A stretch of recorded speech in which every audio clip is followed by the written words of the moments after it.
pourquoi faut-il s'empêcher de manger? Il nous l'a demandé parce que cela est bon pour nous. Allez voir n'importe quel docteur, qu'il soit croyant ou non, et demandez-lui « Est-ce que c'est bon de jeûner ?» Tous vous répondront que c'est excellent pour la santé et que c'est un lavage d'estomac, cela repose le corps, etc. Nous mangeons beaucoup trop de fois par jour. Toujours à grignoter quelque chose, le corps ne se repose jamais, l'estomac travaille tout le temps. Et vous vous demandez pourquoi il y a autant de maladies du foie, des reins, etc. Mais Dieu ne nous a pas demandé de manger autant par jour. À la base, l'être humain n'a pas besoin d'autant de repas. Le ramadan sert aussi à se mettre à la place des pauvres qui n'ont rien à manger. Pensez-vous un peu à ces gens-là, quand tous les soirs vous vous cuisinez de la viande, des plats en sauce. Vous avez soif, vous avez juste à ouvrir le robinet, alors que certains doivent marcher des kilomètres pour avoir un peu d'eau dans un puits. Quand vous mangez un bon plat, un dessert, tarte aux fruits, etc., il y a des enfants dans le monde qui seraient prêts à s'arracher un ongle pour avoir ces aliments. Le ramadan nous apprend aussi la patience, de ne pas toujours vouloir avoir tout ce qu'on veut tout de suite. Il nous fait aussi vraiment apprécier la nourriture qu'on mange, car après avoir attendu toute la journée, on apprécie ce qu'on a dans l'assiette et on ne laisse pas de reste. Car comme dit dans l'épisode 3, aujourd'hui les gens se fichent de tout, mangent dans leur voiture, etc. Le ramadan est fait pour purifier votre corps et votre esprit.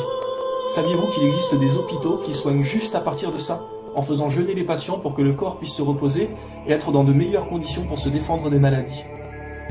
C'est pour cela que Dieu nous a demandé de jeûner dans le Coran, dans la Bible. Et plus vous apprendrez la religion, et plus vous saurez que ce que Dieu nous a interdit est mauvais pour nous, et ce qu'il nous a demandé de faire est bon pour nous. C'est lui qui nous a créés, il est le créateur des cieux et de la terre, ne sait-il pas ce qui est bon pour nous? Dieu est infiniment doux et parfaitement connaisseur. Mais malgré tout ça, les gens s'attachent quand même à cette vie sans se soucier de l'au-delà.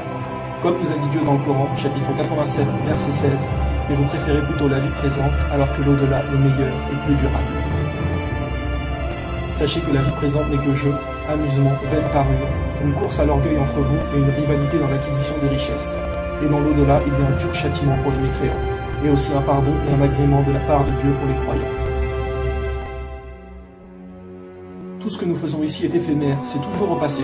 Je suis allé en vacances là-bas, j'ai fait ça il y a 2 ans, j'ai vu cette chose-là, etc. Tout est toujours provisoire et au passé.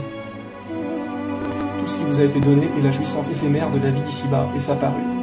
Alors que ce qui est auprès d'Allah est meilleur et plus durable. Ne comprenez-vous donc pas? Croyez-vous que les gens riches sont ceux qui sont aimés par Dieu? Oh que non, les riches sont tout autant testés que les pauvres, voire plus. Car quand on est riche, on a tendance à être fier et oublier Dieu. On se dit, c'est moi qui ai gagné cet argent, hein? On commence à prendre la grosse tête, etc. On peut se payer plein de choses comme on a les moyens.